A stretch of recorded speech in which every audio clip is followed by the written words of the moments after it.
Hi everybody, it's Marcus Collins and Danny Fleming of the MA Properties the Online team. Here with a market update, and today it's for the town of Lexington, but not just the town of Lexington. There's a lot of other stuff as well that we'll cover in August. Indeed, we will. I can't believe that it's August already. It's going, the year is going so fast. Way but too anyway, fast. Let's get going. Welcome, and I hope you didn't get blown around this afternoon. I'm surprised at the fact that our plants got blown over didn't make the news, but there we go. So they're all still up there. Hopefully when we finish the seminar, the wind will all be done. Fingers crossed. So anyway, let's talk about who we are. We are the MA Properties Online team. You can see Pseudo sitting on the sofa with us. He has a series called Pseudo the Canine Super Sleuth, but there's 8 agents in the team and 5 full-time support folks. So let's get going. The agenda for this evening, we're going to talk about smart decisions. Now, specifically, we're going to begin with what's going on in the market in Lexington and a little bit wider as well. And we'll talk about some of the components that would impact what decisions you make in either buying or selling. Because then we're going to get into what selling in 2020, specifically because of COVID, looks like. What buying in 2020 looks like, specifically because we're in COVID-19 times, and then virtual buying and selling, just a few bits and pieces on that. So let's get going. And Marcus is going to do some talking. I'm going to interrupt you a little bit because I have to. Danny always does. I get used to that. I'm used to it. So smart decisions, an information-based approach. So let's kind of see what we can do with the characteristics of the local market. But first of all, I thought it was kind of interesting as I was writing this slide. There's a lot going on right now. There's an awful lot going on, and just the other night we did a live stream again about sell now or sell in 2021, and it was really all about this uncertainty that we see. So I kind of started listing the things that we see right now. Clearly we're in the middle of a global pandemic. We seem to be doing a lot better than the rest or many parts of the United States. Fingers crossed we can continue to do that. Clearly we need to be thinking in terms of a global recession. We're already in it. What will the impact be? Layered on top of that, clearly just in the United States, we have the Black Lives Matter movement as well. And guess what? We have an election now in less than 100 days. So it's kind of, that will be here really quickly. There's no question about that. And then, just today, really, Congress are still talking about economic relief. So there's an awful lot of uncertainty in the market, probably more than I think I've seen for a long, long time. We've seen recessions before, but to have all of this kind of layered on top of itself makes for a very, very uncertain time. Having said all of that there's a huge uncertainty. Overall, the housing market in Lexington has fared very well, and we'll talk a lot more about that in a moment. And then the big question for us is what does the rest of 2020? Of course, we have, I think, a good handle on that. But what does 2021 hold? And we'll try and get the crystal ball. We'll be brave and get the crystal ball out for what 2021 says. But that kind of will in a few slides later. So there's a lot going on in terms of that big picture when I kind of listed them out.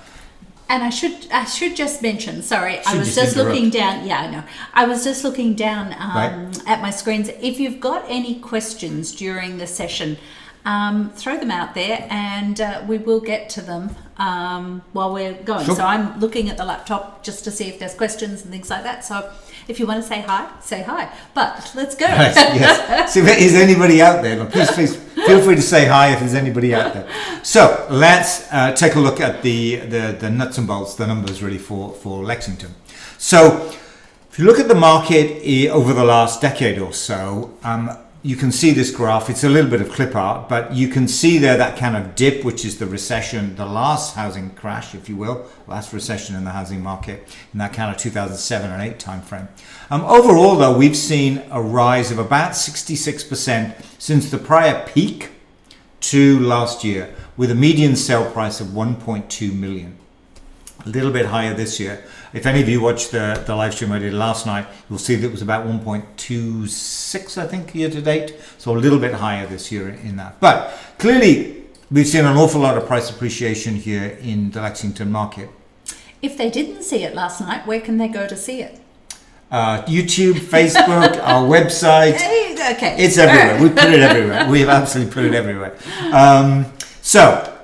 In terms of the big picture, I always like to start off with a look at inventory levels. This is a snapshot of how many homes are available to buy on the first of the month.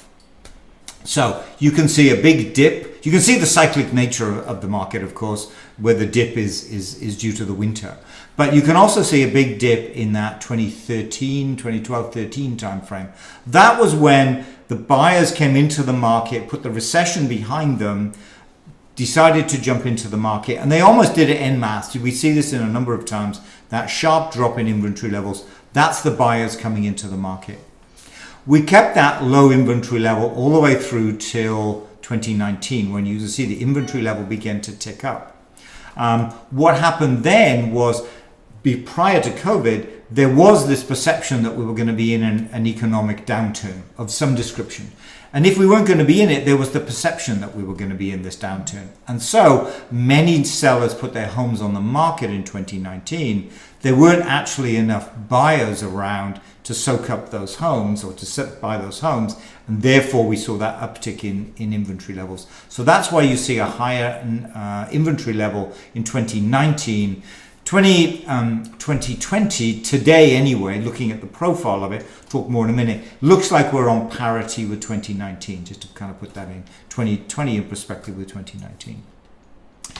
If we look at the number of home sales, you can see the peak was in 2015 and then it declined, and it declined all the way through to 2018, and it was at that low level again in a little bit of an uptick in 19, but very little.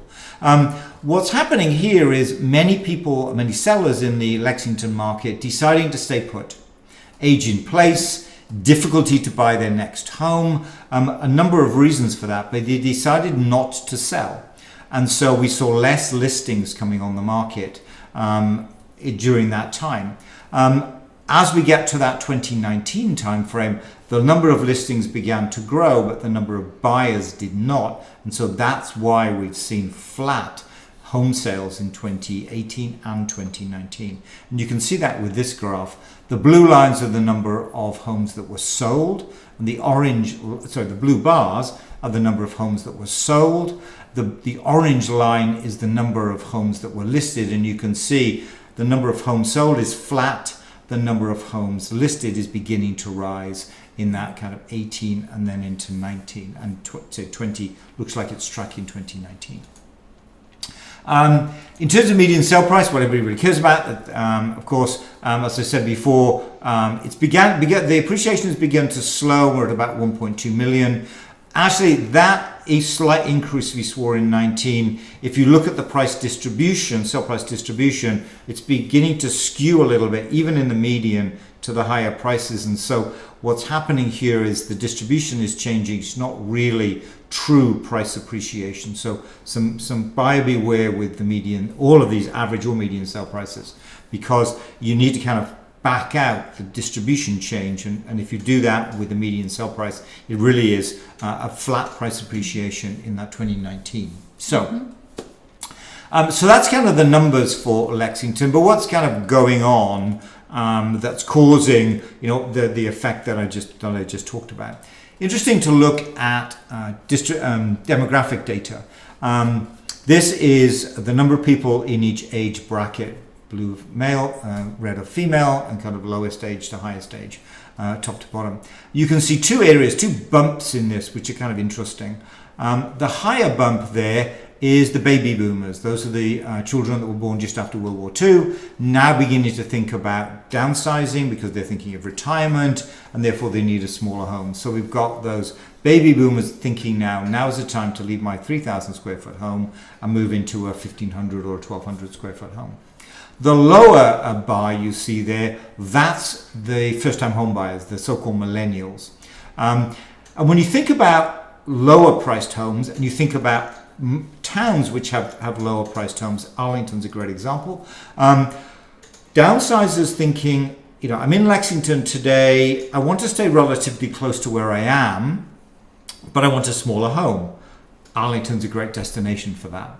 First-time home buyers currently renting in Cambridge or Boston, Somerville perhaps, thinking, I don't want to be too far away from the city, but I want a single family or perhaps even a condominium home. Arlington's a great destination, vibrant town, lots of restaurants when they open up again in 2021. So we've got a town like Arlington, but as well as that, the parts of Lexington where you've got those lower priced homes, perhaps on the border, throughout Lexington, of course, but specifically on the border between Lexington and Arlington, where the homes are smaller and therefore more affordable. They're smaller because they're on smaller Right, lots. Those home that is an ideal destination for the downsizers as well as the first-time home buyers. And so the lower priced homes, because of their size, are very much in demand at the moment in Lexington, and we can see that. We'll talk a little more as we go on what's happened in the last 4, 6, 8 weeks. It's those lower priced homes that are very much in demand right now. Always have been, but even more so today, I think it's fair to say. So we covered a lot of that in our 2019 market review, where it was really written in January this year, at least the analysis portion of it, thinking about, guess what, economic uncertainty. We've got that in spades, really. But it's interesting to look at what I said in January, because as the market begins to normalize, so many of these predictions will begin to come true again. We kind of had this kind of hiatus in the middle, but guess what? We're going to get back to business as usual. So, sellers, we are going to see more sellers coming into the market because of that uncertainty, thinking, is this the peak of the market? Should I begin to sell today? Because guess what? House prices are going to decline in 2021, maybe 2022. From the buyer's perspective, we've got a static number of buyers, and they have a different perspective, of course. They're thinking, should I wait until 2021? Because guess what? Perhaps home prices will be somewhat lower. And this is back in January. Right, this is what we said back in January. So we need to qualify again that this was back in January. And so we predicted that the market would tend to a more balanced market. And even though we've seen a lot of homes selling very quickly in the last 8 weeks or so, 2 months, as we get into a more balanced market, if you like, a more September, October timeframe, so we're going to head back into that more balance between buyers and sellers. More sellers, static number of buyers, so it'll kind of tend towards that. Clearly, the economic uncertainty we have, as I mentioned before, that and on steroids, if you will. Mortgage rates are relatively static, and so we predicted price appreciation would be relatively static. And if you back out changes in price distribution, that's turned out to be the case this year as well. 1.2 million a median sale price in 2019. That's ticked up to 1.26 so far this year. So it not that large increase, and we have seen a change in the distribution too. So that's kind of where we are in terms of Lexington. And let's kind of turn our attention now really to, so what was the impact of COVID? Specifically, what we looked at with COVID was the listings, because we saw that as the key metric that will begin to tell us what the impact on the market would be because of this global pandemic. In terms of when the state gets back to normal, it's quite interesting to look at the number of, the grey line here is the number of tests that are being done. Clearly that's on the rise. And the orange line there is the number of confirmed cases. It's still relatively low, perhaps a slight uptick if you do the 7-day average, but still relatively low in comparison to other parts of the United States. And we can see that too in the number of deaths. That too is in the low single digits, and some days it's in the single digits. So that's a good picture for us. And the fact that the shape of that curve is flat, if you like, we have managed, at least in Massachusetts, to so-called flatten that curve. That's giving confidence to the market, giving confidence to the buyers in this market, which is a good thing. In terms of the number of listings, it's interesting to kind of compare what we saw in 19 versus 20, 2019 versus 2020. The blue bar is 2019, the orange bar is 2020. We had a mild winter. It seems like a long time ago, but we did actually have a mild winter. And it's coming again. It's coming back again, I guess, isn't it? Not quite yet, but it is coming back. But as you can see, as we got into the first 2 weeks of March, we were about on parity with 2019. It really hit the housing market, specifically in terms of no more listings, essentially, in the second half of March and into April. And in April, we were trying to predict, when will it come back? Will it be in May? Will it be in June? How quickly will the housing market rebound in terms of the listings that are out there? The answer is it bounced back in May. And the beginning of May. Right. Yeah. And I mean, the last homes that we bought on the market, we made a decision in March that the last weekend of March we would not be bringing homes on the market, because we were starting to see the buyers starting to sort of be a little bit more reluctant to get into homes. Even though the stay-at-home advisory had been brought in a couple of weeks earlier, the buyers were still out in force. But the last weekend in March, we started seeing a little bit of reticence. So not bringing homes on the market until we started seeing that buyer activity increase again. And so May it started to increase. We saw almost as many listings in May as we did a year ago. June was higher, and so was July. So if you look at the cumulative, we are just about back to normal. I think we're about 3 homes behind where we were in 2019 at this time. But it's worth pointing out that back in January, given the way the market had gone and given what we'd seen in 2019, we were predicting that we would see more listings in 2020 than we saw in 2019. So even though we're at parity with 2019, our prediction was that we would see a lot more homes coming on the market in 2020 without the pandemic. So that's it is less than we predicted because of this. But as you can see from this cumulative graph, we're at about parity with where we were this time last year. So what does that mean for the rest of 2020? Given we're at parity, I think it's fair to say that we'll see roughly the same number of homes coming on the market in August, September and October, that kind of fall market, as we did in 2019. I don't necessarily see a large increase. We might see a slight increase as sellers thinking, do I come on the market now? Do I wait till 2021 with all of its uncertainty? Yeah, I think we will see more homes coming on in August. I was just thinking about that. Make a prediction. Well, I was just thinking about that because last year, and in years gone past, we deliberately would not bring homes on the market in August because it's one of the worst times to come on the market. Right.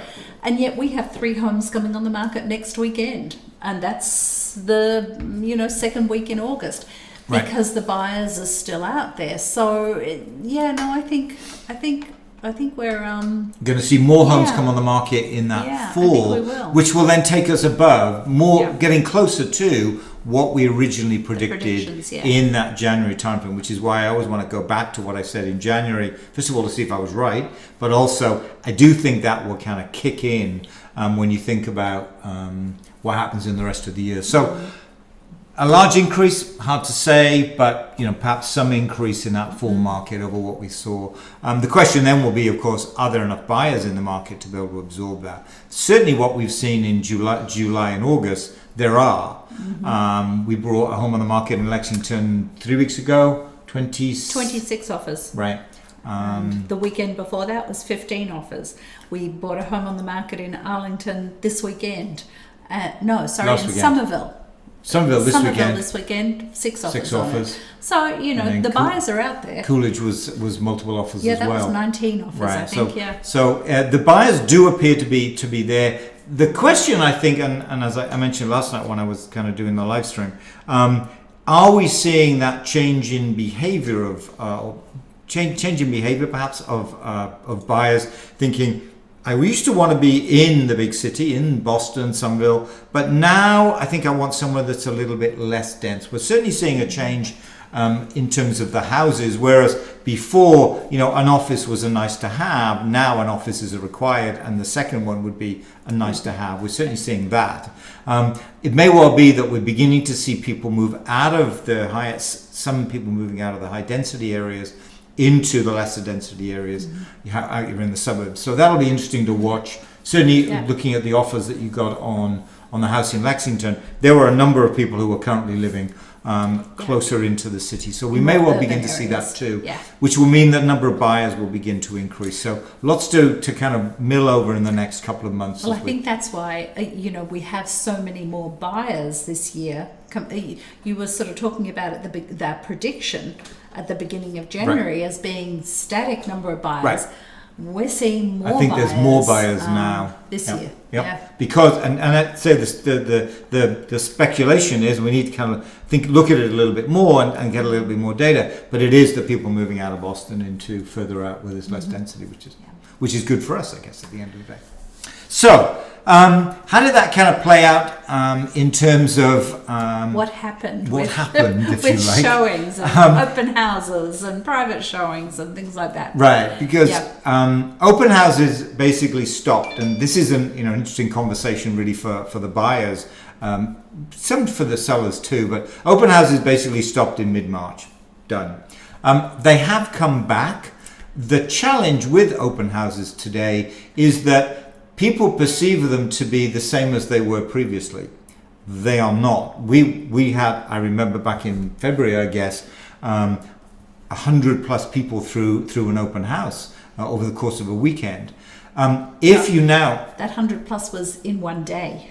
One Because day, we had one day. 50 the 50. the second day, yeah. Imagine today that we now need to control the number of people going through that home. Perhaps we give them all, each group, Yeah. a 10-minute slot. Now, all of a sudden, if you get 20, 30, 40 groups wanting to get through, it ends up being like a queue at Disneyland, I guess. Not that I go to Disneyland, but apparently there's a queues there. So it just doesn't work. I mean, There's too much risk. Right. There's too much risk to having open houses in this period of time, because it's not the health risk.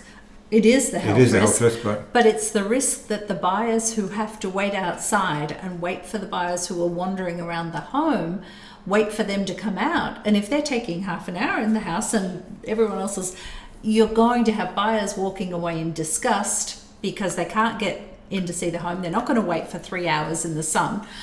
And once those buyers walk away, they're not coming back. It's tainted the house for them. So there's just too much risk with open houses. to doing it. So right now, while we have this restrictions in place, and certainly as we have many buyers coming through the home, certainly that first weekend, it just to say it's too much risk because it will just put those buyers off. Mm-hmm. And what we're finding is that we are having essentially back-to-back private showings. That's much more controlled. And people make an appointment for 3 o'clock and they can get into the house at 3 o'clock instead of turning up at 1 o'clock at the open house and not being able to get in until 3 o'clock, which is the Yeah. issue with that. A house 3 weeks ago, it had 82 private showings in the 4 days that it was on the market.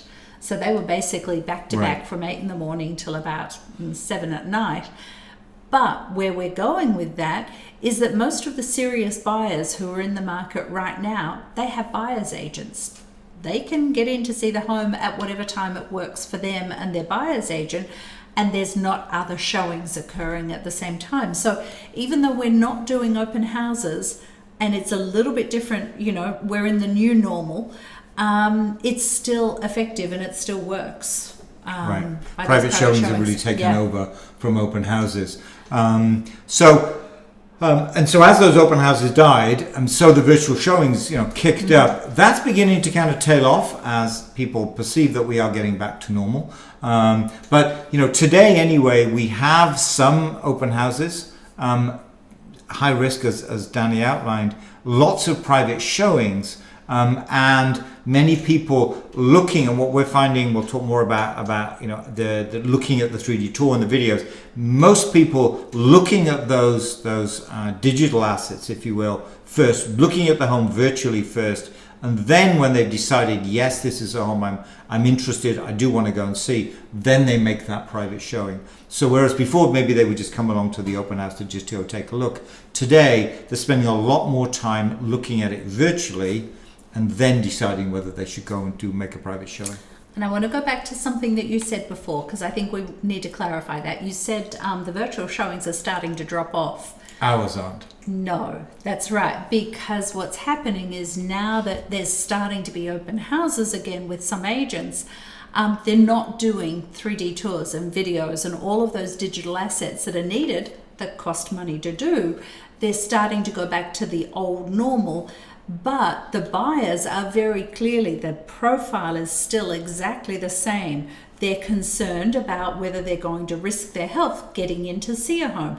They want to know digitally first whether the home meets their needs before they schedule a private showing. So, and so we're still doing 3D tours, we're still doing virtual videos, we're still doing virtual open houses, we're still doing all of those things. And we are still seeing huge numbers of people looking at those things. So it's not that they're dropping off, it's just that the agents are not doing them. A lot of the agents are not doing them anymore. So that's... So, looking forward from that, what does the economic future bring? There was much discussion about V-shaped and U-shaped. I think it's fair to say, if you think about the United States in general, we've not got everything right, which is what would have to have happened for us to bounce right back out of the recession. There's still a great deal of uncertainty, many states thinking that it was going to bypass them. Clearly it hasn't. And so it's fair to say that right now we are very much in a U-shaped recession that will go through 2020 and well into 2021. There's no question about that, I think. Until such times as a vaccine comes in, even the dates on that, is it the end of the year? Is it the mid 21? Lots of uncertainty around that. So that's where we are right now. And so that's why, as we think about 2021, actually, is it going to be a buoyant market in that time? Probably not, just because of that recession that's going to kind of come through. Many people clearly can work from home. That's for sure, and we spend a fair amount of our time working from home, less and less. But when you think about many businesses, and specifically many small businesses, they can't, or they just can't function. And so the service-based economy we have in the United States, or predominantly service-based, taken a big hit. And I think we've yet to see all of that work its way through the economy. We've still got a long way to go in terms of that. So a lot of uncertainty in terms of the economic outlook, certainly through this year and well into 2021. And kind of that has implications for the housing market moving forward. In terms of lending, interest rates are very, very low. That's for sure. But there is, banks beginning to be, first of all, tightening their lending. We've also seen the situation where banks are taking much, much longer to process the loans. Some of it is because of the low interest rates and people refining. Some of it they're asking for one, sometimes two appraisals on a home, and so a lot more scrutiny, I think, in terms of those loans, and that's slowing down that process. So that's where we are with the lending. Low interest rates, but the banks being a little bit more cautious, and certainly that's slowing down much of what we've seen moving in terms of the financing side. Actually, we can actually pass on to that one. Why? Okay, we won't though. I'm just curious why you. This is something of a historical viewpoint. Yeah, that's important to talk about. What happened? Go for it. I wanted to look forward, not back. But well, it's interesting because when you think back to when this all started happening, mid-February, the stock market crashed. I mean, that was mid-February. I remember that when that started happening, we had a couple of homes under agreement, and the buyers they had just gone under agreement, and the buyers pulled out because of the uncertainty. Then we went into the shelter in place, the advisory, and that was mid-March. Now that had more impact to the market because over the next few weeks, people started hunkering down. They weren't coming out to see homes anymore. But as we talk about, a lot of buyers were exiting homes that they had under agreement. They were getting pretty scared about what was going on. Home inspections became very challenging. They still are challenging now. I don't know whether it's because people have PTSD. Well, you don't want to minimize PTSD is a serious thing with, there's an awful lot of uncertainty, I think, and that's beginning to affect people. Emotional trauma. Right. Yeah. So we're seeing sort of a lot of turmoil in the market from that perspective. So, and then, we're getting the buyers wondering, should they be putting it off until 2021? It's interesting when you talk about sellers. I can talk to a seller an hour before, and the seller's sort of saying, well, we really did want to sell this year, but we think we'll wait until 2021 because, I think 2021 will be better. And then an hour later, I'll talk to a different seller and they want to sell now because they don't think the prices are going to be better in 2021. Right. So there's so much uncertainty, and a lot of people are sort of, when do I sell? My advice is right now. And I think that's true of the buyers too. Do I just want to get it out of the way, essentially? I want to move out of Boston, perhaps. I want to get in a house to be in a stable environment where I've got perhaps an office, which I haven't got right now, because clearly this is here for the long term, at least the next 6-12 months, probably in some shape or form. And so let's get into a house today, and then I'm done, I'm settled, and I can kind of move forward from that point. So, and then some others are saying, maybe I should wait till 2021 because prices will be lower. So we're seeing, whereas the sellers are in that kind of two minds, so are the buyers as well. Although there's more buyers at the moment. We don't know what it's going to be like in 2021. That's true. The buyers are out there right now. But I think if you look at 2021, the uncertainty is not going to go away. I mean, that's for sure. And so it may well be that today, when we do know there are a large number of buyers in the market, is the right time to come on the market as opposed to delaying it until 2021 when we really don't know. We really don't know if they're still going to, if they kind of will have normalized itself. So we'll see. Yeah. So enough of the stats and the analysis. Yeah. Now over to you, Danny. Okay. You're jumping in here too. So what does selling in 2020 look like? We wanted to go into it. We always talk about the 5 keys in maximizing sales price. The first one is smart decisions. We want to sort of try and give you an idea of what's happening with the market. So that's what we've just done the first half hour or so that we've been on.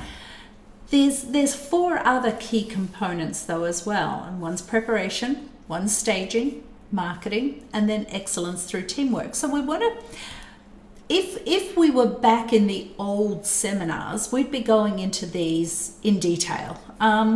We do want to give you a bit of an overview of them. We're not going to go into them into as much detail as we did before, because we also want to bring on buying as well in 2020. So we don't want to keep you on here for 3 hours and things. So, but in general, in 2020, where we are now, we're not doing open houses.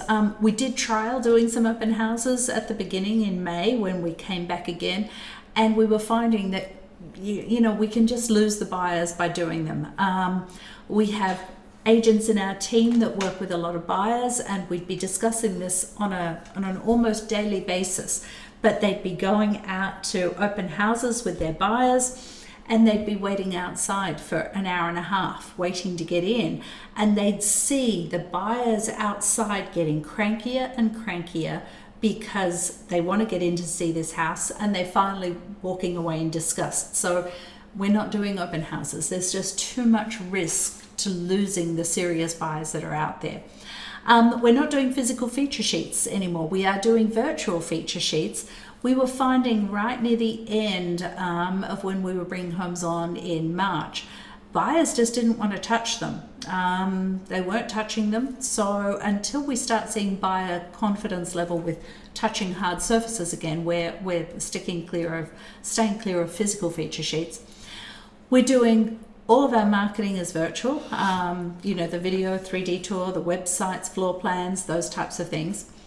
We are recommending, Massachusetts is a voluntary disclosure state. A seller doesn't have to disclose. We are recommending sellers at the moment complete a seller's disclosure.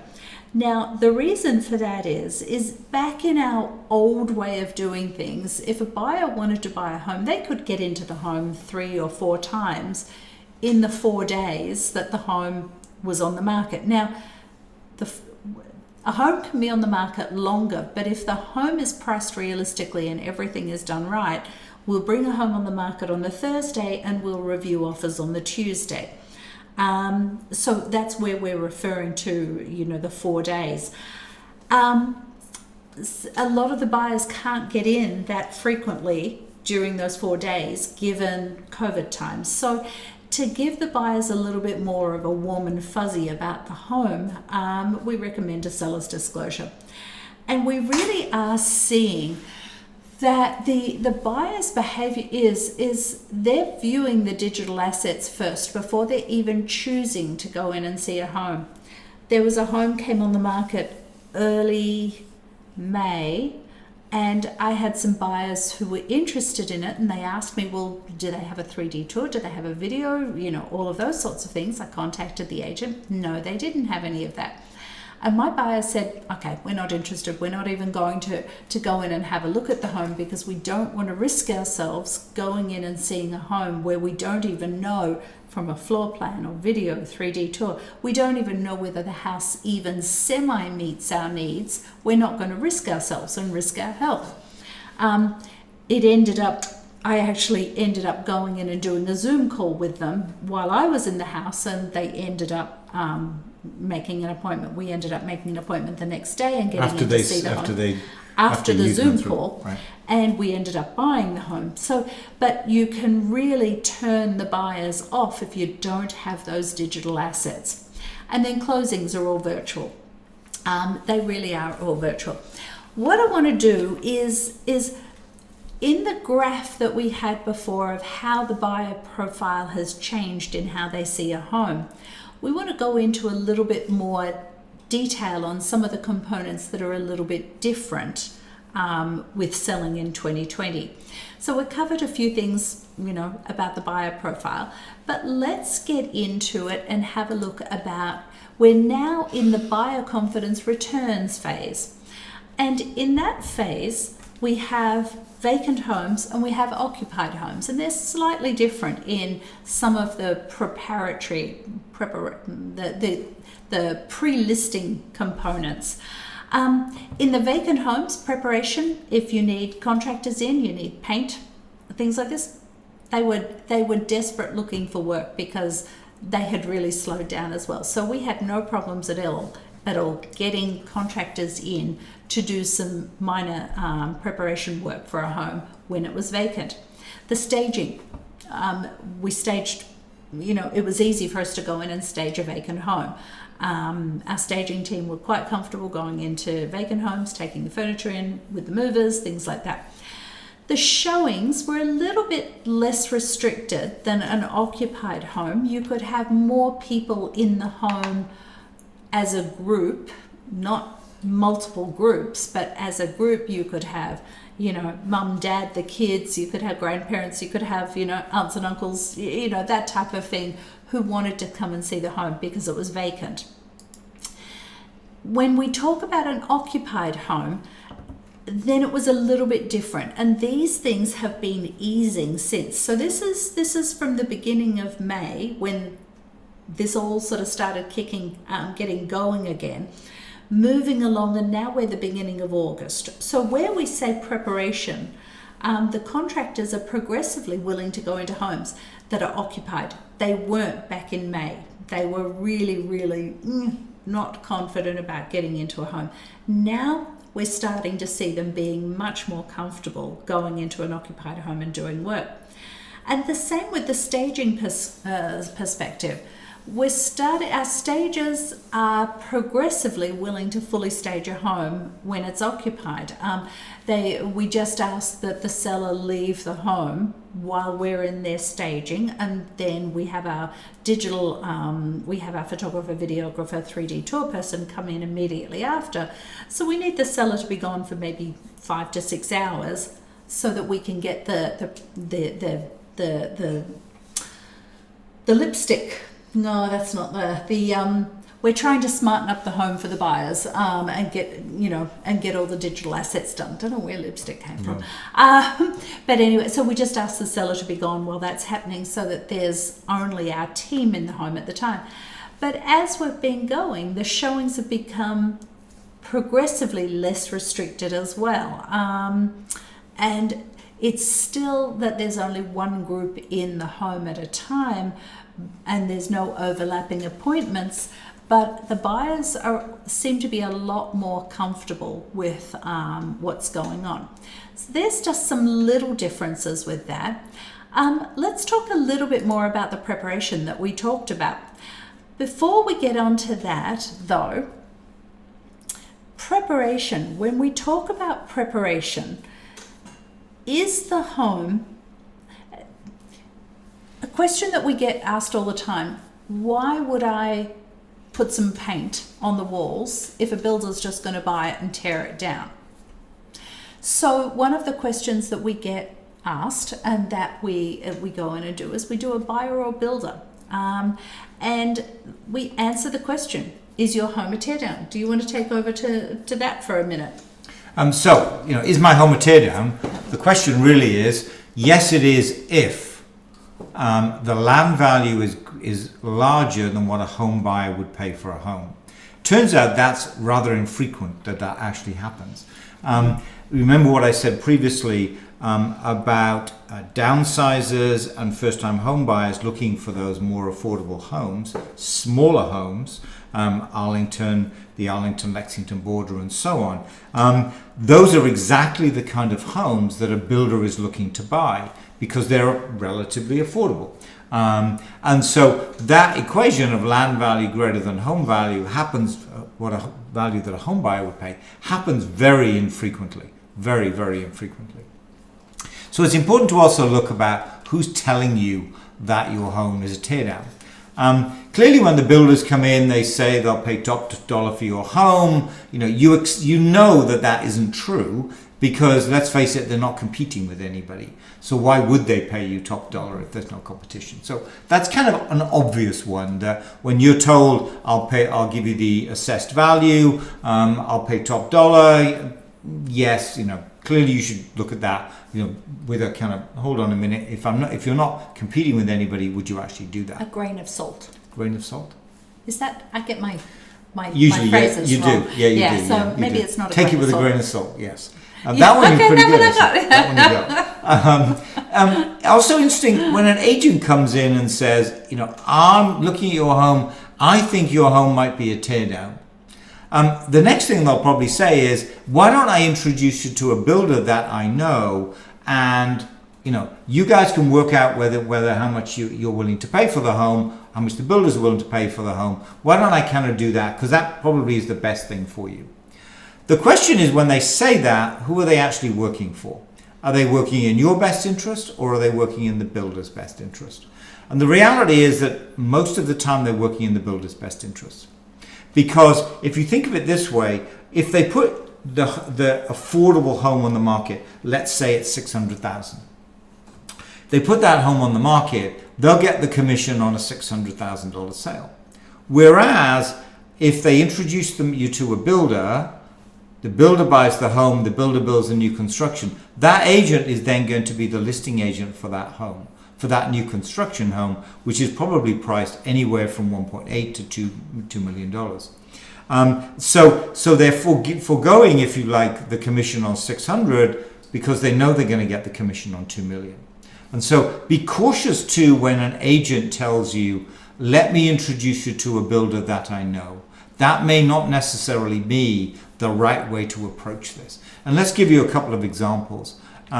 Here's an example here of a home where the builders, in fact multiple builders this time, there's a kind of long story to that one, but this was multiple builders. The highest price a builder would pay for this home was $770,000.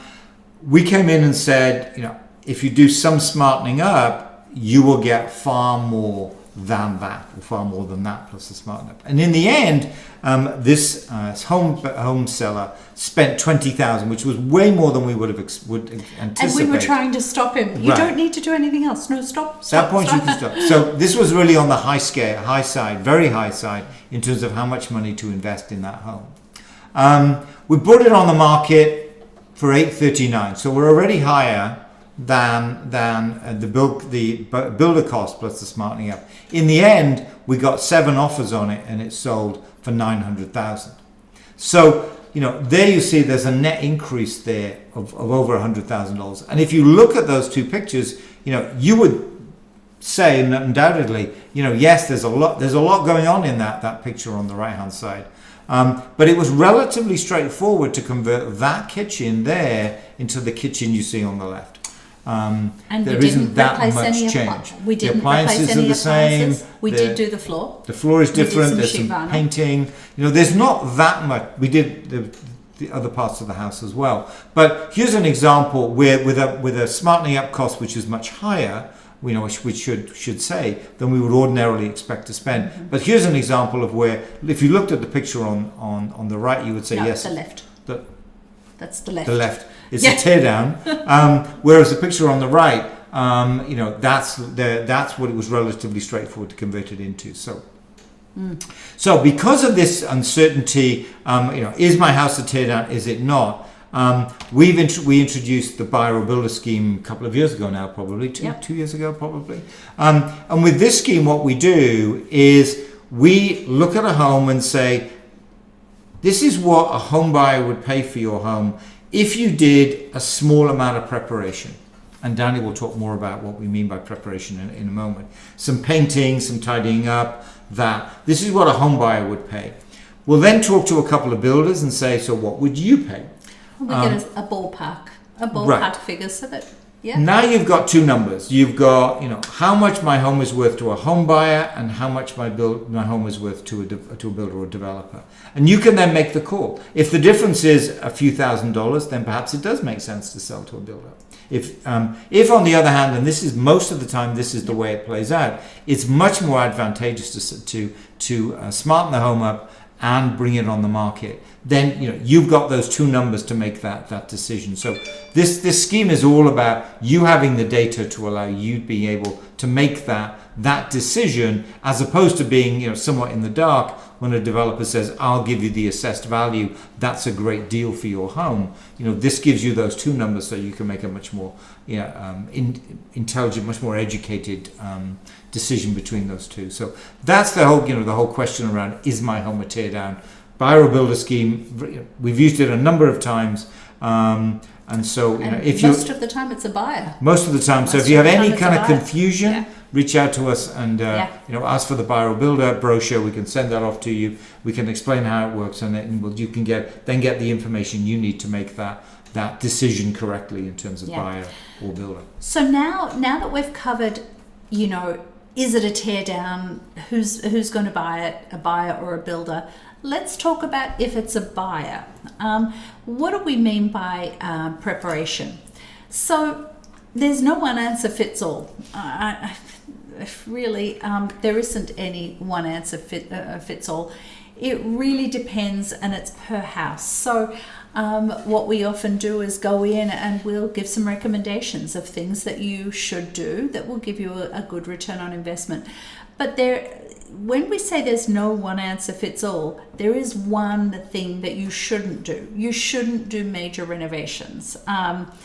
Unless you're thinking that you're going to be in the home to enjoy them as well for the next 2, 3, 4, 5 years, don't put a new kitchen in just for the buyers, because that's an awful lot of work and an awful lot, and you may not necessarily get that money back out. But if you're going to be in the home for 3 years and you're thinking about a new kitchen, absolutely put a new kitchen in, enjoy it, and the buyers will appreciate it, because it'll still be a new kitchen in 3 years' time. But what else do we cover? So we'll give you advice on the highest return on investment tasks. Let me give you a hint right now. It's paint. Paint gives you the best return on investment of anything that you can do, because what happens is the buyer walks in and the place looks fresh and clean just with paint. Makes a huge difference. There might be a few different things that you could tackle. If you're talking about selling in 7 months' time, which ones give you the best return on investment and which ones would it be beneficial for you to do first. And as you get further along, if you've got time and you want to do this, absolutely, but that's lower priority than this one. But often we go into a home as well where the seller is saying, well, I'm going to be spending a fair bit of money on putting insulation in all through the home. And we'll say, don't do it, because even though that's beneficial for a buyer, it's not something that's going to grab the buyers and make them excited about the home. You might spend $10,000 on doing insulation. You could almost renovate a bathroom, and we said don't renovate, but you could almost renovate a bathroom for $10,000. The bathroom's the one that's going to get you the absolute best return on investment than insulation, because really, that'll be a footnote type of thing in the marketing components, whereas a new bathroom, wow. So we'll give you the advice on the projects that you shouldn't do. Now, what does it mean, preparation services? So there are some folks that want to do it all themselves, and we'll give you the contractor names. We'll give you, and we'll sort of say, let them know that we told you to call, so that they know that they need to put you high up in their time schedule and their things. But there are other sellers who would like us to handle it. I had someone the other day tell me that they wanted to be an interested observer, and that's great. We're happy to have you be an interested observer. So we'll arrange to get quotes in, to get the contractors in to provide quotes. We'll organise the contractors, and the one that you've chosen, we'll get them on the schedule and we'll get them going on things, and we'll just check in on them every so often as well. And we oversee the project, obviously in conjunction with you, with the sellers as well. So we can do the whole range of what folks would like us to help with. We can give you the resources, the names of the resources, or we can just oversee the project and do the whole thing for you. So it's really, you decide on the level of assistance you'd like. So what are some, just a couple of before and afters? Here's the home. It's got wallpaper on the walls. We came in and painted the walls and refinished the floors. Now this home was a deceased estate, so once all the furniture was removed, we were able to just get in and paint and do floors, and then go in and stage the home.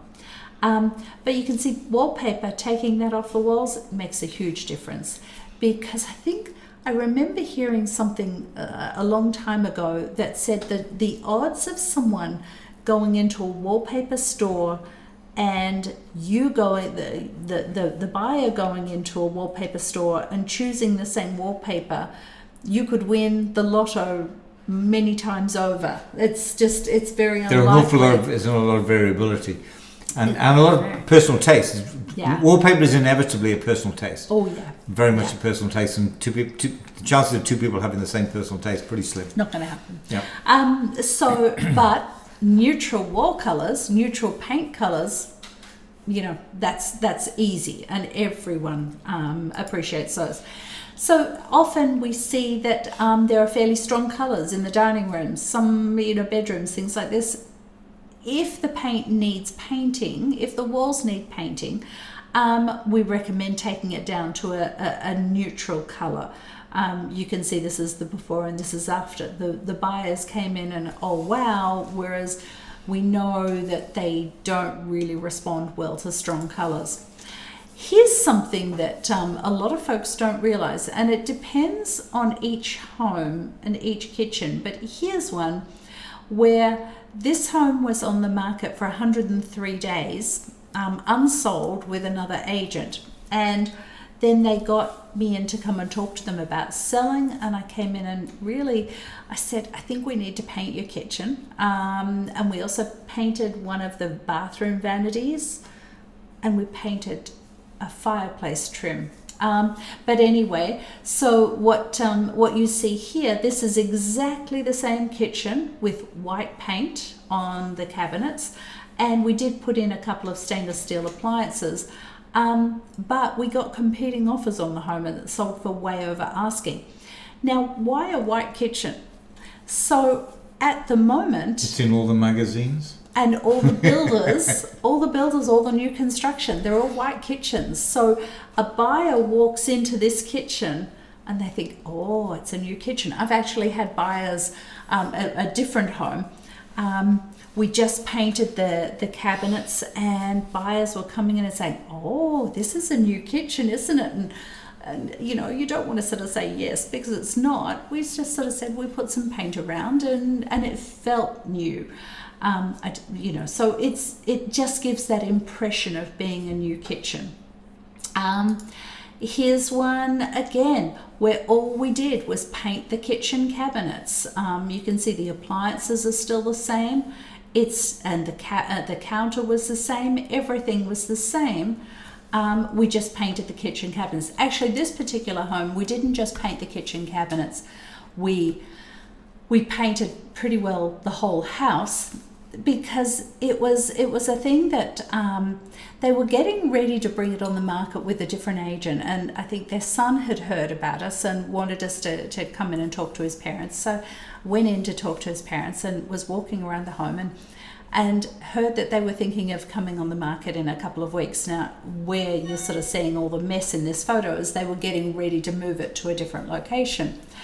So there was a lot of stuff everywhere. And I just sort of said, you really can't come on the market like this. You just can't. And they sort of said, well, why? Well, their home was up the steepest driveway I've ever seen in Lexington. It was the steepest Pretty driveway. steep. It was pretty steep. I wasn't willing to drive up the driveway. I would always park down the bottom. And what I was saying to the sellers is, the buyers are going to come to an open house. So this was before COVID. They'd come to the open house in the before. They would pull up down the bottom. They'd look at the driveway, and then they'd look at the photos, and then they'd say, "Nah, let's just keep on going," because it wasn't going to be exciting enough to get them to go in and see the home. What actually happened was we had, after the painting, that we had people pulling up to the bottom, looking at the driveway, looking at the photos, yeah, let's go and have a look.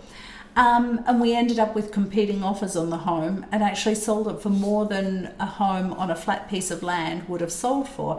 And it was really interesting because it was the paint and the staging and all of this stuff that just excited the buyers. And the ultimate buyer who bought it, I remember listening to them talking during one of the open houses, and they were talking about how they could put an overhead canopy all the way up the stairs from the main road level up to the house, so that during winter they could park at the bottom and walk up undercover to get to the house. So they were so excited about the home that they were trying to find a solution to the negative that the home represented. That's what happens when you get the buyers excited about a home, and paint does that. Here's another one. A lot of folks don't realize that the paint, the tiles that you see in a bathroom, a dated bathroom, can be painted. Benjamin Moore sell a product that's a bonding primer, and you just paint the bonding primer on, and then you put normal paint on top. So here's the before of the home, and you can see the blue tiles. It's got wallpaper, and here's the after. That's still the same tiles that have been painted, and we took the wallpaper down and just put paint on. This home had competing offers as well. So even though we did nothing to change the dated components in the bathroom, we just freshened them up. The buyers feel that in this, what happens is when they see this, they imagine themselves being able to move in and live with the bathroom as it is, and then in time they'll upgrade the bathroom. Whereas in this one, they're sort of thinking, we need to do the bathroom before we even move in, so it's going to cost them money. This one, they're just moving in. Here's another one. Here's the same tile, here's tiles around, but look at the laminate counter and vanity. it paints up tremendously too with that bonding primer. So we didn't replace the vanity or anything like this. We just painted it, painted the tiles, and painted the walls. And this home again had competing offers because it was fresh. It's still dated, but it was fresh. Here's one just recently that this home's going. It's closing, I think, in about 3 weeks' time. It was on the market with another agent, not selling. So we went in and suggested that they paint the kitchen, the master bathroom cabinetry. Now this is nice cabinetry, but the builders are doing white, and this is so much better and so much more appealing to the buyers than wood. I mean, for instance, we've got a wood kitchen. If we were going to sell our home tomorrow, which we're not, we're not, we would have to paint our kitchen. We're not going to, because maybe in 10 years' time when we go to sell, we won't have to, and we'll be back so again. September wouldn't be a good time to sell. No. But here's another example too. It's not just inside where paint makes a difference. This home had been on the market as a for sale by owner. Then it was on the market with another agent for about a year. Then it was a for sale by owner again, and then they listed with us. Now you can see those trees have gone, but the difference between these two is just that we got them to paint the trim. We painted the trim. It wasn't the dark purple, a pinky purple color. We painted the trim. Makes a huge difference, and we actually had competing offers on the home and sold it for over asking. So it's and that's not expensive. Landscaping makes a difference. Here, not only do you not get a good view of the home, but a lot of the windows that are in this lower level here, you're not getting any light into the homes at all because all of these big overgrown trees are around. So we got the seller to take some of these down, and we put fresher, newer plants there. But you know what's key with this is that most buyers love, and we actually did some painting outside as well, so you can sort of see here there's some freshening up there. But most buyers would love to buy new construction, but they typically can't afford it. New construction always has new little plants all around outside, a new garden. So a buyer looking at this online would look at that photo and think, that's new construction. In fact, the house was about 25 years old, but we had competing offers on the home because it just felt fresh and clean and new construction. So now one of the next key components is staging. What do we mean by staging? So let's get into, first off, let's talk a little bit about some quotes that have been done by different people. So this one is from NAR, which is the National Association of Realtors. It said 83% of buyers' agents said a staged home helped buyers visualize the property as a future home. Yep, we would 100% agree with that. 25% of the buyers' agents said that their potential buyers increased their offer between 1 and 5% on a staged home. Now, if you're talking about Lexington and you're talking about an average sale price of 1.2, 1 to 5%, if we're staging the home, I can't do the math in my head because I'm talking, but that's a lot of money. That's $60,000. That's 5%. Yeah. That's huge. And we see this. We absolutely see this. 85% of homes surveyed were sold for 6 to 25% more than homes that were not staged, according to a professional home stagers. It makes a difference. So this is a photo that we had taken, that we took in winter. You can see the snow in the background, and you can see we've got coats on and things like this. This is our staging truck. We have a truck that we deliver furniture in, and our stages and all of that sort of stuff. So that's I'm looking forward to winter. I've just seen that photograph and thinking, no, not really. No, not really. No, I'm quite enjoying the 90-degree days. Well, yeah. Yes, no, that's right. I'm from Australia. I forgot about the snow. I'm from Australia. I want 90-degree days. I want higher than 90-degree days, but I'll stick with 90. I do not want 20 degrees you're right. days Yeah, and no, you're right. snow around. I'm sorry, I don't want that. But anyway, so what does the staging services consist of? At the moment, it's a virtual consultation. And our stager will get on the phone, FaceTime, all of that sort of stuff, and talk to a seller about things that she recommends. And she, after that virtual consultation, she'll send you a thing 24 hours later, an email of some of the things that she would recommend you doing. It's your call as to whether you do them, but we would recommend doing them because of our experience on how much that matters.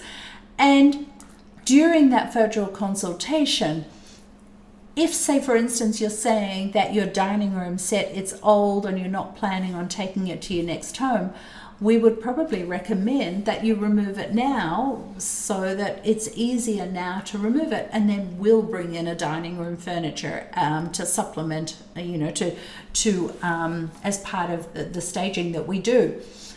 But depersonalizing and decluttering, it's really important.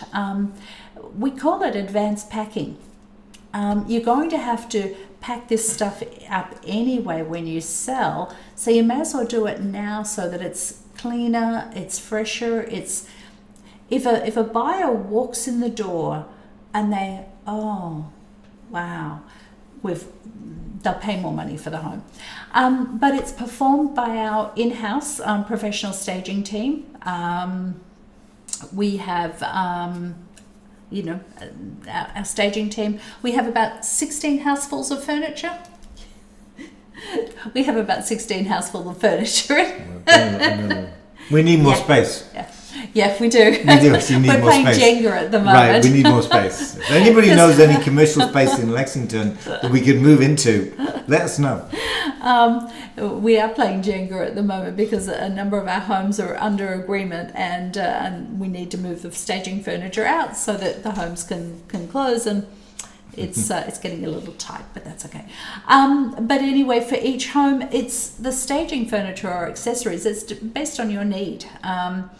If you've got a second home and you want to take half of the furniture up to your second home before you bring the home on the market, go for it. Then we'll bring in supplementary furniture and accessories and all of those types of things.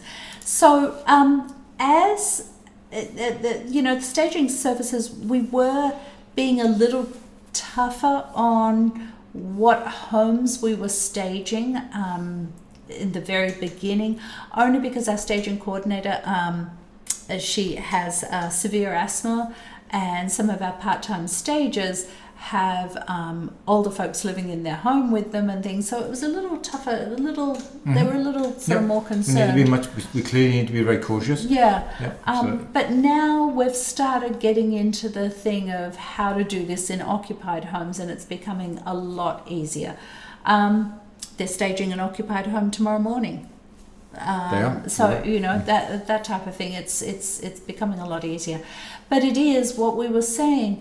What I was saying just a couple of slides ago is, if we get the buyer walking in the front door and looking around and, oh, wow, that positive visceral response when they walk in the door, that's gold. That's really important to get you the highest price. So that first impression, that impression as they're walking through the home, if it feels like a showroom type of thing, there's no clutter around, they're not seeing the identity of who's living in the home. Because if you think about it from the perspective of when they're walking in a home and they can see who lives there because of personal photos, because of tchotchkes, because there's all different sorts of things around the home. They know someone else lives in the home, and they can't really imagine themselves living in the home. Whereas if the home has been cleared of all of those types of personal things, they can walk in the home and they can imagine themselves living there. They can sit down on the sofa and look around, and they're imagining what their life would look like living in the home. They can't do that when they can see evidence of you. So that's sort of fairly important. And it's not because your stuff isn't any good. It's just that they can't imagine themselves in this space because it's already someone else's space. So the fees for staging, we invest our resources to help sell your home for more money. We don't charge for that. We don't charge for it because it gets you the highest price. We sell the home quicker. You tell your friends about it, all of this type of thing. And most agents charge for staging. I was talking to someone just a week ago that has a 700 square foot condo in Arlington, and she paid over $2,000 to stage the home, and it's not selling, but that was $2,000 to stage a 700 square foot home. So you can imagine, and she had to pay that. So it's you know, we just do it as part of our services. It doesn't cost you anything. As I say, we invest our resources. So here's a couple of examples. Here's a photo where this was unsold after 206 days on the market. This was the dining room, by the way. You may not have noticed that it was the dining room, but you know that it's the dining room when we came in and staged it. And we did some minor updates on the home. We had competing offers on it. We bought this home on for $2,225,000, and we had competing offers on it and sold for $2,265. So competing offers don't just happen for sub $1 million homes. If you price realistically, we will get competing offers for your home. So that's sort of important. Here's that same home. This is the living room. Well, now you've got the living room. It feels more of a home. Here's another one. This is new construction. This was just a photo when we were getting ready to sort of think about what we were doing from a staging perspective. And here is the home staged. Now, with this one, this new construction, we have furniture that is typical to the style of the home. And because we've got about 16 housefuls worth of furniture, we've got quite a bit of furniture. With this particular home, it was built in the Studio McGee design style. Okay, so we went and bought furniture that was in the Studio McGee design style, you know, with a log, a stone. By the way, what is that? That's a coffee table. Okay. That's made up of a sort of a log lookalike thing. Okay, log lookalike. On good. legs. Yep. And, I don't think I'll be putting a martini on that. Just say it doesn't look flat enough for me for a martini. But so we bring in staging furniture that is in the style of the home that we're staging. Then this one was the one that was for sale by owner that I mentioned before. This was one of the listing photos. This was the family room. Doesn't really look that exciting. Here's the family room with staging. This is this same house, but this is sort of an important one. The buyers can't often, when a home is vacant, a buyer will sometimes walk through the home and think, well, what would I use this room for?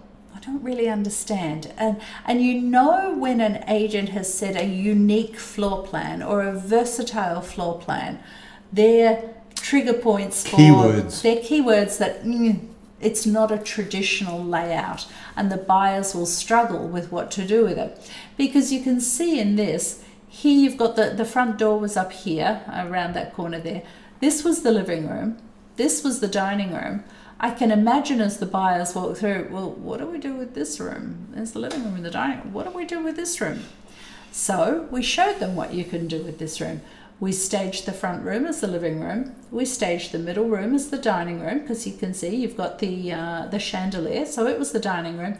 And this was the pre or post dinner drinks room.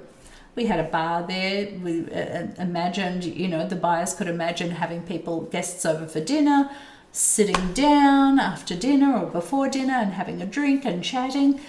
We defined the space for the buyers, and that was, again, we got competing offers for the home because we explained with furniture. We didn't have to say anything. We explained with furniture what that room is or could be used for. Now we're going to get onto marketing, and it's Marcus's turn. What? Nothing. Oh, okay. It's me. Okay. Okay. So, what does marketing a home in this environment entail? What are the different components? So there's a lot of different components: photography, videos, 3D tours, and instead of actually talking those, I'll actually show you some of them in a moment too, which makes it much more interesting. So there's a lot to it though, and as Danny mentioned before, if you think about the way today's buyers are buying a home, the very first thing they do is they will look at all of the virtual pieces of that home. They will look at the photographs, they'll look at the videos, they'll look at the floor plans, they'll spend hours with the 3D tour. They'll spend an awful lot of time, and an awful lot of users will do that when they've finally thought, yes, this is a home that I'm comfortable, I would think about buying. Then they're making a private showing. The challenge is, if you don't have these pieces, how are they going to see the home? Are they actually going to, and our experience is no, they're not. There's, as Danny mentioned that story before, they're going, yeah, I'm not sure I want to do this. They're not going to risk it. They're just not going to do it. Yeah. So let's talk about the different marketing components that we have. It's interesting that we track how many people view the 3D tour and the floor plans and those kind of things. And what we find is there's a direct correlation between the number of viewings of those products to the number of showings to the number of offers. You can almost draw a line. 200 showings of the virtual tour. Give some real numbers. Yeah, I'll give some real numbers. Because you know these numbers more better than I do. And our sellers know these numbers too, because we have a listing dashboard. We'll show you a little bit about that, and a buying dashboard. And the seller can see real time how many views of the 3D tour are happening. But for instance, we typically say that if we can get 40 plus viewings of the 3D tour on the first 2 days of the home coming on the market, there's a direct correlation with that and the number of private showings. So if we're getting 40 plus on the first 2 days, we'll see 20 plus private showings for the first 4 days that the home's on the market. When we've got that, we will see at least 2 offers on the home on the Tuesday. So 40, 20, 2 plus. Yeah. And it absolutely, the metrics are house after house is the same. House after house is the same. Ratio. Yeah. So yes. Photography. Yeah. Photograph sells homes. Sells not just homes, of course. Sells an awful lot of things. Be it in a more contemporary view or a more traditional. This was a home built in the late 1800s, I remember. Not far from here. You can see those rich colours in those older homes. They really do stand out for the photography. So when somebody comes with an older home, and how will it look in the marketing? Actually, it will look really, really good, especially when you've got some of those rich colours that you get in those older homes. And if you don't believe those photographs, take a look at these two. This is actually the same kitchen. And these aren't ours. Yeah, these aren't ours. I should say that these are not ours. Same kitchen. And if you look at the one on the left, which is the poor quality photograph, it's been staged too. So they've done everything right, except the photographs let them down. Very much let them down. And that's a real shame in this case, because, as I say, it just lets the whole process down. Whereas the photograph, as you can see, the lower photograph there, that looks, that's a home that, as Danny said, when they're at the bottom and looking up at that steep driveway, they'll say, yes, I want to go view that home. The higher one there, yeah, maybe not so much. Mm-hmm. So that's kind of key. So photography really matters in terms of selling homes. Everybody today clearly looks at video. Video is key. I mean, that's what we're doing today, and we're going to take this live stream, and guess what? We're going to make it a video. This is the way that people consume content today, and we need to have that for to market a home. And you need different types of videos. You need videos that work for social media. You need videos that engage people. What are the top 5 things I like about this home? Oh, I wonder what they are. I wonder what those top 5 things are. And you need the more traditional videos too. So we do a range of different videos, from the social media ones, the cute ones. I'll give an example in a minute, as well as the more traditional videos. We do kind of do all of those. And also for the very high-end homes, we've also done where we brought professional actors in, a kind of lifestyle video. Big homes look beautiful staged, but sometimes a potential owner, a homeowner, a home buyer I should say, struggles to see themselves in that home. And so we bring in actors just to kind of give you a sense of, oh, right, now I understand, this big space, how it would be used. So that's so all of those different videos. But why don't I show you the first one we do is the cute one, Pseudo the Canine Super Sleuth. The idea here is we want to get people on social media to interact with it. And this is the key. Let's show it. Let's just show it. He's down there on the rug in front of us. He is actually. There he is. Yeah. The idea here is it's cute. We get the dog to walk around the home with a GoPro on him. Gives a different perspective of the home. There's some Glenn, the videographer, put some really great comments on there. People love this, and he gets great attraction on social media. So that's key with that one. We also do the more traditional videos. Here's an example of a video of a home we've just put under agreement here in Lexington, new construction. As you can see, the garden isn't quite finished here. It's new construction, and here what we're doing is we're walking through that home with the video, and that's key because the way we want people to see the home as if they were in there. Photographs are good. They give you a sense of the property, but what the video does, it kind of puts it in that 3D form. So you can see what's happening. So here's the kitchen and so on. So the video there is really important in terms of getting that perspective. Let me bring the PowerPoint back up. So video is very, very important. The other one that is important, and perhaps we think that kind of the game changer here is video is great, photographs are great, but we're the director. We dictate the order in which we go through the home. We really want you to be in control of the home, not the homeowner, not us or the homeowner. We really want you to be in control of that home. And that's where the 3D tour comes in. And let me actually show you that 3D tour in real. So this is a home, again, the 300 with the new construction. Let me fire this up.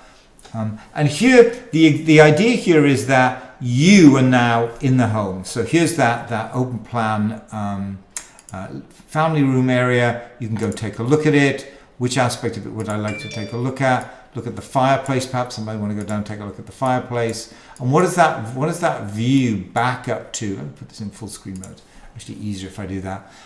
What does that view back to the kitchen area look like? Maybe I want to go and take a much closer look at the kitchen. Let's go and do that. And so they're very much in control. And if you think about the restricted showings we've always had, but even more so in this environment, they may only get 10, 15 minutes in the home before they have to make a buying decision. So guess what? They can spend hours using the 3D tour. They can go upstairs, they can go downstairs. There's the access to the basement if they want to go downstairs. We can go upstairs as well. I'm not controlling this very well tonight, but why am I not doing this? Here we go. I don't know. There we go. We can go and look at, there's the office area. Go upstairs. Why don't I just take us into the master if I can do this today? I think people get the idea though. So that's what the 3D tour is all about. That's kind of a key piece. And having created those photography, created the videos, and now the 3D tour, we need to give it to the consumer, the potential buyer, in an easy packaged way. And so the way we do that, of course, is with a website. This is 3underwood.com. Excuse me while I zip to the top. Here's the website. Everything you want to know about that home is on this website. So price, fixed features, here's all the information about the home. Then what we do is we have a set of narrative as well as the photographs. Here's the outside of the home. Here we are going in. Again, we're kind of leading the potential buyer through the home as we'd expect them to go through there. Here's the kitchen and family room area and so on. So all of the photographs about that home, as well as the photographs and that narrative all the way down. Here's that 3D tour I just showed you. And then there's the video of the home that I showed you previously. Then Danny talked before about the brochure. Here's the virtual brochure that we put out there. This is the brochure we used to print out. There's the floor plan, the narrative, photographs, a little bit of information about what's going on within the Lexington market, as well as where is this home in relation to the schools, the town centre, situating that home, with respect to the key areas in the town. And then here's the home in relation to the schools, and here's the home in relation to the public transport. So it's a one-stop shop for everything about that home. And we do this for all our homes. So we get lots and lots of views of this. In fact, as COVID kicked in, so the number of views of the websites, because we'd say we do websites for all these homes, really did go way up. So the website with all that information is really important, very valuable. So 3D tour, here's the website, floor plans, and now having created all of that, the next thing now is how do you get it out in front of potential buyers? And we have two main strategies to do that. The first strategy is broad, and for that we use social media. We do a number of adverts about the home. You can see here, coming soon, just listed, home of the week. And they're ad campaigns, they're not just ads, they're ad campaigns where we're getting that out to a large number of people. Right, so broad. Remember, this is the place where, for example, Pseudo the Cayman Superthrough kicks in nicely because it's designed for social media to get those interactions, and when you get interactions, they share it with friends, and so you kind of get that organic reach within social media. If you don't have good photographs though, and if you don't have the website the other side of it, social media advertising doesn't work because it will immediately just flip past on their newsfeed, I guess. So you need to have all of those pieces in place before you can be successful on social media. So having gone broad, now of course we need to go targeted. And so we have kept track of everybody who's come to an open house of ours in whatever the target town is. And we know what price point that open house was and so on. And so as we bring on a home on the market at 900,000, we have a ready-made list of buyers who are looking in that $7 to $1.1 million price range. And so the key thing is that to expose this home to those potential buyers, as many people as we can, but in a very targeted way. So social media takes all of these virtual components we have of the marketing, spreads it wide, and then this targeted email marketing focuses very much on people who we know are interested in that type of home, in that town, in that price range. So that's key, kind of the wrap up the marketing piece of that home. So that's number 4 in our top 5. And number 5 is excellence through teamwork. Well, what do we mean by that? Okay, so we were describing before that we have 5 full-time support folks, and we've got a number of agents, but the client is the center of our universe. I mean, really, the client we're all working to make the client's experience a stress-free one, informed, educated about what the process is and what's going to happen next, and help you bring your home on the market for as much money as we can get. But we've got the agent, we've got the listing coordinator, we've got the closing coordinator. Once your home goes under agreement, she'll help shepherd it through to closing. You've got the preparation phase, you've got the staging phase, and the marketing component. But it really it's all of us working together to make it a positive experience for our sellers. And our goal is to sell your home for the most amount of money in the least amount of time with zero hassle or stress.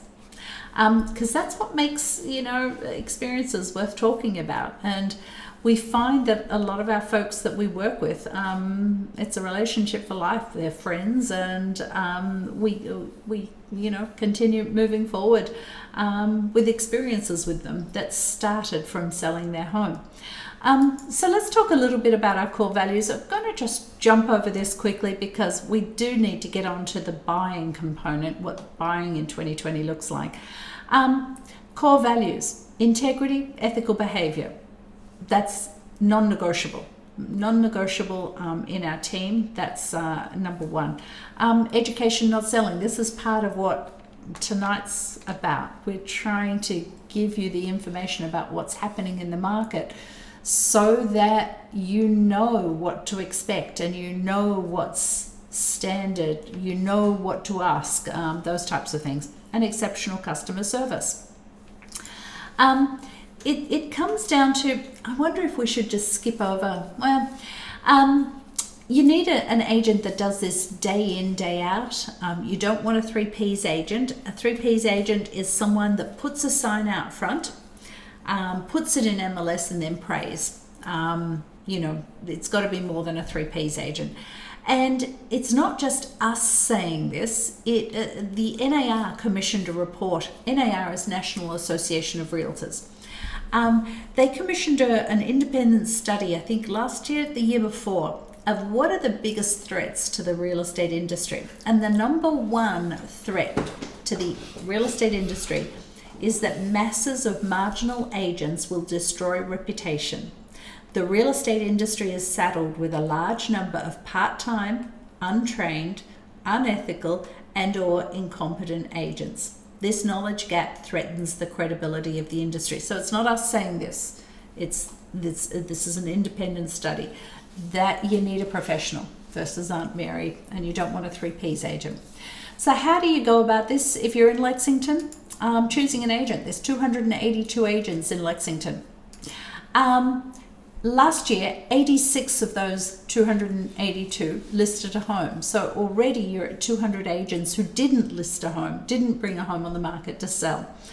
Of those 86, only 18 of them listed more than 5 homes. So, that's not many.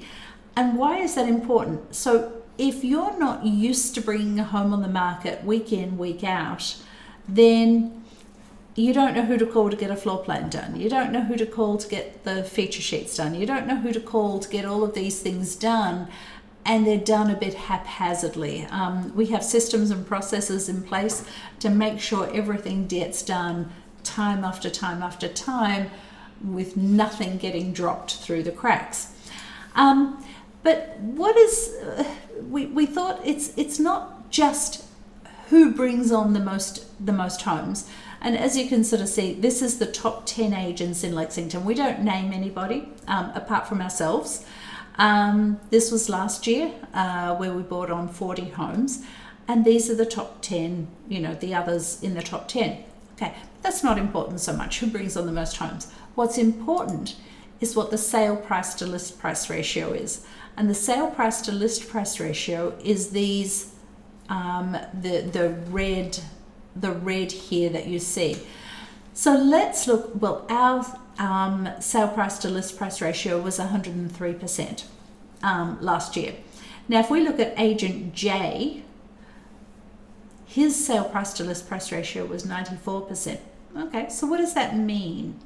So if we're talking about $1 million house, and that's below the average, but I can do the math with that one easily. $1 million house, on average, Agent J would get you $940,000 for the home, and we would get you $1,030,000 for the home. So it makes a big difference. Having the marketing components, having everything right, and having the processes in place to get you the highest price, it's dollars in your pocket. So the agents in our team, we've got myself and Marcus, we've got Rachel, we have Wenjen, Corinne, Yuki, and Andrew. that's us. So any of them can help sell your home or help you buy a home as well. And with that, let's go into the buying, and you get to talk. Okay. Yay. Buying. Oh, I jumped too far forward. No, Buying in 2020. I clicked at the same time. Oh, did you? Okay. Yeah, sorry. Yeah. When and how? Yeah. All right, so let's do the when. Showed this before. We're clearly in that buyer confidence return. Certainly, if you look at the last 2 months, and we've seen a great deal of buyer confidence returning into the market, no question about that, certainly in, say, June and July. So we're back into, in many cases, not all cases, but in many cases, a very competitive environment. So that's kind of the environment that we find ourselves in today for buyers. In terms of how, it's not quite business as usual, that's for sure. Masks required, some cases gloves required. Some homes do have open houses. Danny's talked a lot about that. It isn't the way they were before. There are some challenges in terms of only one group going in at a time. Depends on how long each group, how long you can remain in the home, be prepared to wait, and so on. And as we mentioned before, we are finding that allowing people to do private showings over the course of Friday, Saturday, Sunday, perhaps even Monday is the best way to get people into the home. And therefore that's the best way for you as a buyer to be able to view that home. Going out and I'll just turn up at the open house and see what happens really is going to be a rather disappointing environment. So really is required, does require you to work with a buyer's agent, get them into to organize a tour and do it that way. That's where you will see the maximum number of homes that you need, which you need to in this environment. There are a large number of homes on the market, in any given weekend, certainly in June and July. To get the maximum number of homes, you to see the maximum number of homes really does require you to do private showings. That's for sure. Private showings, much preferred. Look at all those digital pieces first, the virtual look at the home. That will allow you to decide whether this is a home you actually want to look at. Also, be prepared for some perhaps scary situations. We've had situations where a buyer agent's gone in with some buyers in what they anticipated would be a vacant home, only to find that it wasn't a vacant home, and actually they were still in the home because, let's face it, they had nowhere else to go. And so kind of be a bit flexible with that one. Just a little bit scary. Well, it's also too, when Jen was telling us at our team meeting, at our agent meeting on Monday this week, that's yesterday. Yep. And she was saying how she went to an open house with some buyers over the weekend, and it was really scary in the open house because the agent wasn't monitoring how many people were going in, although not well, because they had to wait outside for at least half an hour to an hour. And then when they went inside, there were 4 different groups on the main level. And then they tried to go upstairs, and there were another 4 different groups in that second floor. Right. And they finally just sort of said, "We're out of here." Right. It was just too concerning. Be flexible, in terms of that. So it's not business as usual. That's for sure. Even though it seems like it might be, certainly with the competitive environment we find ourselves in, very much not business as usual. Inspections are back to some extent, but we're finding that those inspections are somewhat restricted. Some inspectors not allowing buyers to attend.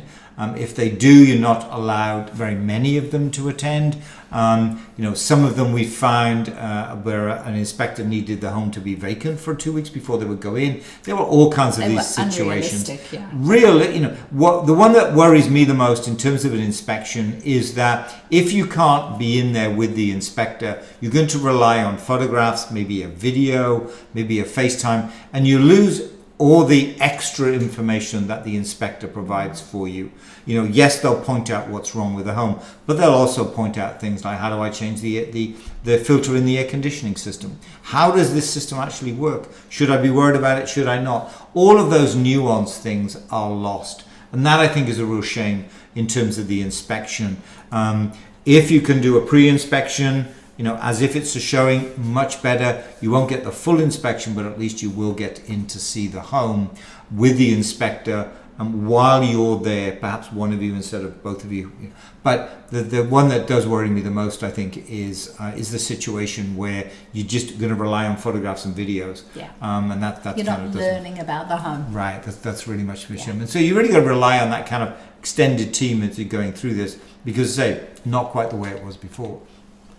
In terms of financing, we are finding the banks tightening their lender requirements just a little. We're finding them slow, as I mentioned before, finding them requiring 2 appraisals, being very pedantic about the paperwork, even more so than before. So a little bit challenging with financing this year, more so than we've seen in the past. The one that we are seeing more this year, we kind of predicted this earlier, was kind of, I wonder if we're going to get appraisal issues. And we said that because many of the appraisers were not actually going into the home. They were doing a drive-by appraisal, which I think is probably realistically a desk appraisal. So they were not being able to talk to the listing agent, not being able to look at the home, and there was a potential that appraisals were coming in would come in low. That's turned out to be the case. Well, it's especially more so if an agent brings on a home, doesn't have a 3D tour, doesn't have a video, has got 10 photos. Right. How is that appraiser going to value it's that very home? hard to do. It's And so I think it's fair to say we've seen more low appraisals this year than we've seen for the last 5 years, probably combined. So be cautious about that, as you're thinking about, what home you go for, how much you offer. There may well be the situation that the appraisal does come in somewhat low. So that's something to be aware of. So. And it's probably worth talking about the fact that we do buyers seminars specifically. We are, in tailored fact, for buyers. we're not doing one this Thursday. We're going to do it in a week's time. And who's doing that? Corinne, okay. Corinne said and she then I wants think Rachel's lined up soon. And when Jen, so we've managed to corral the buyers agents into doing video. Some easier than others, but they're fun to do anyway. And in the buyers seminar we focus exclusively on buyers. Detail. It's all about buyers. It's not buys and sales. We talk a little bit about the market, then it's all about the buying process. They're fun. I enjoy doing them. And so the next one, Corinne has already done one. And they can go onto our website, which is mapropertiesonline.com, and go to blogs. Go to the menu and the blogs, and you can find the buying seminars with the different agents having done that. Yeah, so if we've kind of glanced over, if you will, the buying process. There's a lot more detail in the buyer seminar, so they're also on the website. Not this Thursday, but the Thursday after. Corinne and I were going to do a buyer seminar. And so now I've said that, she has no option but to do it. Yeah, she does. Yeah, right, there you go. And one of the things too that we should announce as well that people don't know about is that we released an app just a week ago, 2 weeks ago. We did. And do you want to go and? Why don't I? The reason it's worth looking at the app is that the reason we did it was really to keep our buyers and our sellers informed about the process. And what better way to do that than to provide them with a dashboard of what's actually happening real time in many cases. In fact, I can show you some real-time stats, I'm guessing, unless Corinne's updated it, of the home in Somerville that we talked about previously. So why don't we take a look at the app? So here it is. The thing that the reason we wrote... And to get this, you go onto the Google Play or the App Store and you look for MA Prop Online. Right. Okay. Now, and we did this, and you'll get an app like the blue one there. So the reason go on. The reason we did this was really about the dashboards. We used to have dashboards that were web based, little bit clunky, and so we thought we'll take that and we'll actually update it to be in app form. So if I show you what those dashboards, we have both buying dashboards and listing dashboards. These are our listing dashboards. Let's take a look at the home we had on the market in Somerville, shall we? Let's see where we are. Accepted offer. Good. There we go. Corinne's updated But it. let me go back. We go back to the pre-listing. Here's all the information that the seller needs to know about the kind of key dates. When was the feature sheet complete? When is it going to go live? As noted in here, the offers are due on Tuesday at 10 a.m. And so lots of information within that. On market phase. Yep. On market. Here is the stats in this case for the 3D tour. 56 on the Thursday, 60 on the Friday, and so on. So you can see all of the viewings of the 3D tour. In fact, we had a lot today actually. And she had something like 20 private showings on the home. That's right. Yes. And guess what? She had 6 offers. So remember, we were saying if you have more than 40 views of the 3D tour on the first 2 days, pretty well typically translates into about 20 plus private showings, which translates into 2+ offers on the home. So this stuff is real time. This is real time. You get to see this. And given that they accepted an offer probably an hour or two ago, guess what? We're now in the accepted offer phase. You can see the closing date, September the 8th, and so on. So a way of keeping the seller up to date with what's going on. Real time. We also have, as well as that's the listing side, we also have it on the buy side. So here's an example of a buy side. Here's all the information about that. What dates, what attorney, what dates can I expect things to occur. So, the dashboard here, the idea of this is to keep, in this case, the buyer, in the prior case, the seller, up to date, real time with what's actually happening. And we did this because about 2 years ago, we were selling a home that we owned down in the DC area, and we used an agent who was very, very good. But the thing that really, we didn't know anything about what was happening anytime. We had no idea when it even went into MLS. We had no idea. We were getting updates, weekly updates, but we just didn't know what was going on, and we didn't want our sellers to feel that same way. So we sort of said, well, what can we do to improve that for the sellers? So how can we make this something that's easy for the sellers to communicate, to go in and sort of say, well, when was the de-staging going to happen? When was the stage? All of these type of things. I know it's in my email somewhere, but yeah. I can go straight to the dashboard and say, oh, yes, happening on Tuesday of this week, whatever it may or may not be. That's why we spent a lot of money getting an app going, and it's been now live for about 2 or 3 weeks. 2 or 3 weeks. So we're going to be pushing some information out on that in a newsletter soon, but we needed to make sure there were no bugs with it, which there's not. Yay! So sorry. Okay. No, that's it. I think we're done. So look, thank you very much for joining us. We appreciate your time. You will find this this on YouTube and Facebook. We'll also send out a link to it as well to people that we know about. And we look forward to seeing you next time in September. Or if you want to come in, or give us a call. Give us a call if you've got any questions, because you can tell absolutely. We enjoy talking about this stuff, and sometimes talk too long on this stuff. Probably. But it's all about giving you the information that you need when you need it, and all of that. So that's it. With that, we will say goodbye. Bye. We'll go get some dinner now. I hope you had a martini, or you were eating dinner while you were doing this. We're going to go get some dinner and a martini now as well. There we go. Bye. Bye.